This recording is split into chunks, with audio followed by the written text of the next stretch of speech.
შენი აზრით, ჰელოვინი საქართველოში უნდა აღვნიშნოთ თუ არა? არა. რატო? იმიტომ რომ ჰელოვინი გამოიგონეს ჩინელებმა თუ ვიღაცამ და მაქამდე იყო გიორგობა თუ რაღაც. და შეცვალეს და ჰელოვინი დაარქვეს მაგ ისა 31 რიცხვს.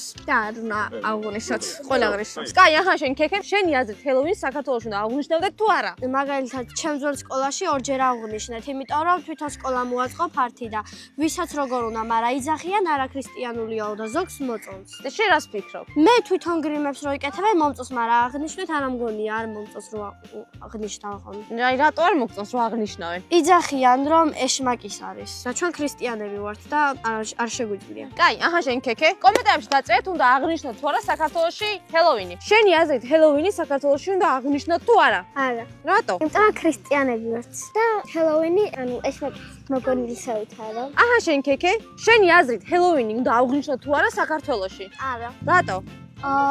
იმიტომ რომ ზოგი ამბობენ რომ ეშმაკმა გამოიგონაო და სკოლაში აღნიშნავ თუ არა ჰელოვინს? არა, მასწავლებელმა მითხრა ეგ ხა თქვენ მე რა გეუბნებით რომ არ შეიძლება. კარგი, ახლა შენ ქექე, მიდი გახსენე. ესეთი საყვარელი დინოზაური ამოუვიდა.